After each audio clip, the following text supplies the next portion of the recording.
আমি আব্বুর সামনে পাইছি, বলাইছি, অস্বীকার করে আমি তার সন্তান না।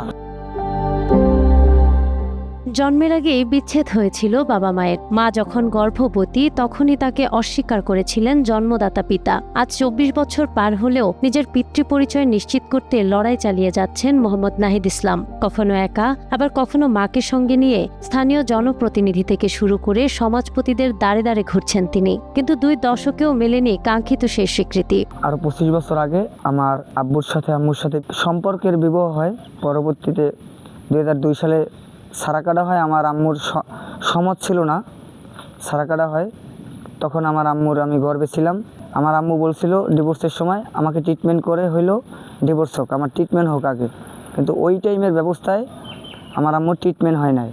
পরবর্তীতে আমি 4-5 মাস পরে আমার মার মুখ দিয়ে আমি যা শুনছি, 4-5 মাস পরে আমি দুনিয়ায় আসি। আমার আব্বু আমার মার খরচ চালাইছে। ওই সময় আমি ক্লাস 4 পর্যন্ত পড়ছি।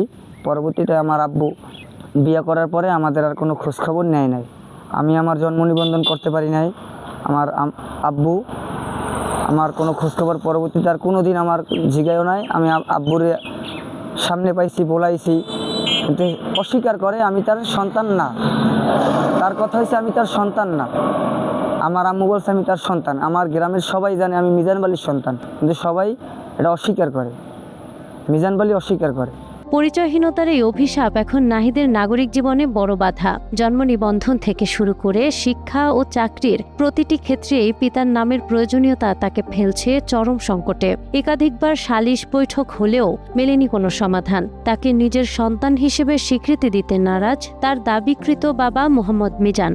আমি মোহাম্মদ মিজান বালি, আমার সাথে নাসিমা নামে একটি মেয়ের সাথে আজ থেকে 24-25 বছর আগে বিবাহ হয়েছিল এবং ওই বিবাহের 3 মাস পর সারা কাটা হয় এবং ওই সারা কাটার 15 থেকে 20 দিনের ভিতরে ওই নাসিমা অন্য ঘরে বিবাহ অবাধ্য হয়।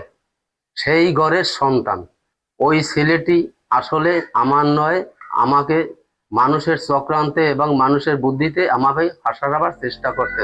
বর্তমানে নাহিদ পরিচয় সংকটে ভুগে সামাজিক ও রাষ্ট্রীয় অধিকার থেকে বঞ্চিত হচ্ছেন। এই দীর্ঘ বঞ্চনা থেকে মুক্তি পেতে এখন আদালতের মাধ্যমে ডিএনএ পরীক্ষা ও প্রশাসনের জরুরি হস্তক্ষেপ কামনা করছেন ভুক্তভোগী যুবক ও এলাকাবাসী। নাহিদ হচ্ছে আমাদের এই দক্ষিণ কামারখালী সরকারি প্রাথমিক বিদ্যালয়ের শিক্ষার্থী। নাহিদ এই স্কুলে যখন ভর্তি হয় তখন তার বাবার নাম মিজান বালি আমাদের ভর্তি রেজিস্টার আছে, এখনও আছে। তো যখন আমাদের কাছে তথ্য নিতে আসছে আমরা সেটাই লিখে দিয়েছি এবং আমরা এলাকায় যারা ও এখনও বড় হয়েছে, ওর ম্যাচিউর হয়েছে, ওখানে পেশাজীবী হিসেবে কাজ করে, আমাদের বিদ্যালয়ে বিভিন্ন সময় বিভিন্ন কর্মকাণ্ডে জড়িত আছে।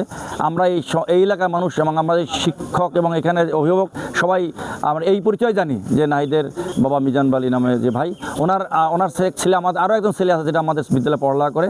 তো এখন হঠাৎ করে কেন অস্বীকার করলো, তাদের পারিবারিক কলহ বা দ্বন্দ্বের কারণে। আমি মনে করি এখানে তো নাহিদের কোনো হাত নাই। নাহিদুল ইসলামের যে ব্যাপারটা, সেটা আসলে যখন তার মা বাবা ছাড়াছাড়ি হয়ে যায়, যখন সে পেটে থাকা অবস্থায় যদি স্বামী স্ত্রীর মধ্যে ঝগড়া হয় এবং যখন ছাড়াছাড়ি যদি হয়ে থাকে, তো সেটাও একটা আইনানিক ব্যবস্থা আছে। সেই ব্যবস্থাটা আমরা বিজ্ঞ আইনের সাথে বুঝে আমরা একটা সিদ্ধান্ত দেবো এবং ওই ছেলেটা যাতে ভবিষ্যৎটা সুন্দর হয় সেজন্য আমরা যতটুকু প্রকার চেষ্টা আমরা করব। একটি সুন্দর ও স্বাভাবিক নাগরিক জীবনের আশায় নাহিদের এই লড়াই এখন কেবল আইনি প্রক্রিয়ার অপেক্ষায়। নাহার বৃষ্টি, টাইমস টুডে।